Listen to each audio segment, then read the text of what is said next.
په سیوات کې له دا بازو یو څه کم یم خو په عمر بیا 15,000 کلن یم د ظلمو وینه مې جوش کوي خوټېږي مننه امپراتور زما د ورنیکه کیسه وه او ملاله مې د پلار سکورې روه رالوی کړي مې په غېږ کې ډېر بچیان دي ابدالي او میرویس خان زما لمسیان دي رالوی کړي مې په غېږ کې ډېر بچیان دي ابدالي او میرویس خان زما لمسیان دي ما بچي لرل بچی مې داود خان و د غزا سړی غازي و اکبر خان و زه اسلام ته وفادار و مفادار یم زه ملا محمد عمر یم سالار یم یو ګډومات نظم دا و عنوان یې ده زما لوی افغانستان معرفت په نوم راجوړه معامله وه نړیوالو جوړه کړې یو قصه وه باید هر هیواد په ډاګه معرفي شي راښکاره یې هغه پټه شتمني شي تذکرې په رقم پرم به ډکېږي نوم او عمر دواړه یو ځای لیکل کېږي د دنیا ټول هیوادونه وراغلي په څپو کې ټول ولاړو غلي غلي ما هم غوښتو چې کارت جوړ کړم خپل ځان ته داسې وګڼه چې لوی افغانستان ته لنډه دا چې بس اخر نوبت زما سو ناست نفر راته په دې خبر لګیا شو نوم دې څه ده راته ووایه جنابه عمر څومره لرې دا وایه ګلابه د سیواج کچه دي څنګه سیواداري او که نه په بې سیوادو کې راشماري موقعیت په اړه وایه راته ګرانه چیرې اوسې په نړۍ کې و جانانه ما ویل نوم زما غازی افغانستان د بابا نوم می ملا صاحب خراسان د زندگی می په زړګي کې د آسیا د خو په ډار رانه دا دوه برخې دنیا ده په سیوات کې له دا بازو یو څه کم یم خو په عمر بیا 15,000 کلن یم د ظلمو وینه مې جوش کوي خوټېږي مننه په سیوات کې له دا بازو یو څه کم یم خو په عمر بیا 15,000 کلن یم په کلک پښتون یم په زغرده به دا وایم په ملت د ابراهیم خلیل الله یم د ظلمو وینه مې جوش کوي خوټېږي په ګودر کې د میوند ټپې غږېږي امپراتور زما د ورنیکه کیسه وه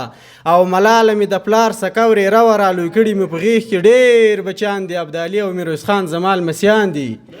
رالوی کړي مې په غېږ کې ډېر بچیان دي ابدالي او میرویس خان زما لمسیان دي ما بچي لرل بچی مې داود خان و د غزا سړی غازي و اکبر خان و زه اسلام ته وفادار و مفادار یم زه ملا محمد عمر یم سالار یم پاچاهي مې د ایران تر اصفهان و د سلطان امپراتوري تر هندوستان و پاچاهي مې د ایران تر اصفهان د سلطان امپراتوري تر هندوستان و دغه کوزه پښتونخوا مې هم سینه ده او شمشاد مې د بابا هسکه شمله ده جلا کړی له مانه چې په زور ده پېښور د کابل جان سکنی ورور ده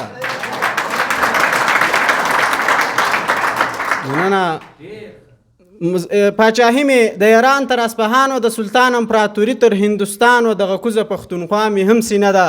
او شمشاد مې د بابا هسکه شمله ده جلا کړی له مانه چې په زور ده پېښور د کابل جان سکنی ورور ده دا لوېدلی چې د ژوند له هر یو باب یم بیخي ډېر له دغه بازو نه په عذاب یم دوی مې نه پرېږدي چې ودرېږم په پښو کنې تېر یم تر ډېرو ګړنګو ما ښه پېژنې ډیلي او اصفهان ما مات کړي د هندوانو تور بوتان لړزولی مې په زور دی ټول جهان ټول امین کړی په ګران افغانستان څوک چې بیا زاروي تبع دې شي نه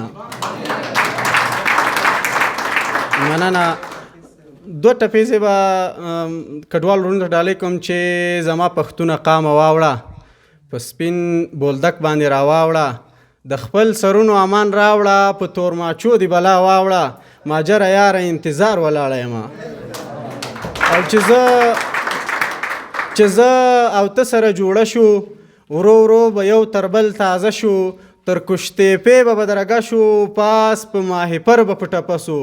څوک مې چې بیا جلا کوي جلا دې شي نه د توجه نه مو ډېره مننه د شیبه باران مشاعره د هرې جمعې په ورځ 2 بجې وروسته له غرمې ترسره کیږي د ګډون او معلوماتو لپاره د شمیرې سره اړیکه ونیسئ 0 پته احمدشاه بابا مینه د داود خان څلور لارې 12 بلاک و کوڅه د نابغه افغان خصوصي ښوونځی